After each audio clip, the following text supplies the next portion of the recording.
আজকে রান্না করব কাচ্চি বিরিয়ানি। 1 কেজি চালের জন্য আমি 1.5 কেজি খাসির মাংস নিয়েছি, সাথে 10-12টি আলু নিয়েছি। মাংস রান্নার জন্য সব ইনগ্রেডিয়েন্টস গুলো দিয়ে দিচ্ছি।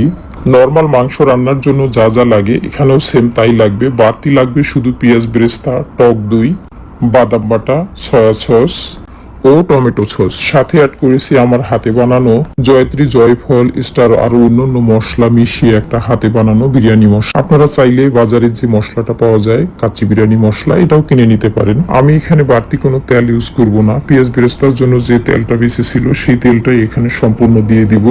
এরপর সব উপকরণ একসাথে ভালো করে মিশিয়ে 2 ঘন্টা রেস্টে রেখে দিব।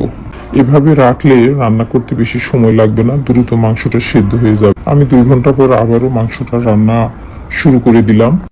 এদিকে আলুটা আমি হালকা ব্রাউন করে ভেজে রেখেছি। আমি হালকা জর্দার রং ইউজ করেছি, চাইলে আপনি এটা স্কিপ করতে পারেন। মাংস হওয়ার ঠিক আগ মুহূর্তে আমি ভেজে রাখা আলুগুলো অ্যাড করে দিয়েছি।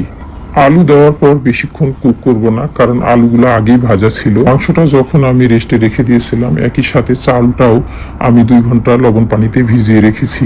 ভিজিয়ে রাখার কারণে চালটা কিন্তু 40% ফুলে উঠে। বাকিটাই গরম পানিতে আমি জয়ত্রী, জয়ফল, তেজপাতা, গরম মশলা পানিতে ফুটিয়ে সেই ভিজিয়ে রাখা চালগুলো আমি বয়েল করে দিয়েছি।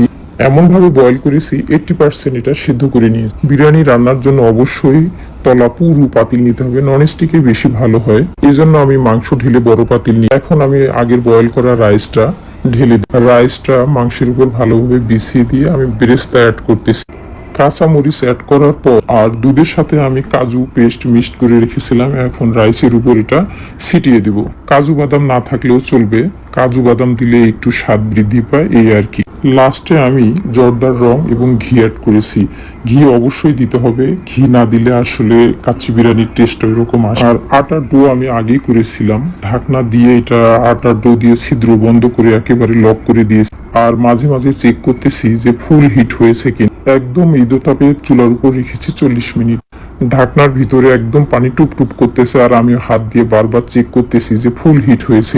এখন মনে হয়েছে ফুল হিট হয়ে গেছে। এরপর আমি এই যে ডোটা খুন্তি দিয়ে ভালো করে ঘুরিয়ে ঘুরিয়ে এটা খুলে নিচ্ছি। এই তো হয়ে গেল আমার কাচ্চি বিরিয়ানি।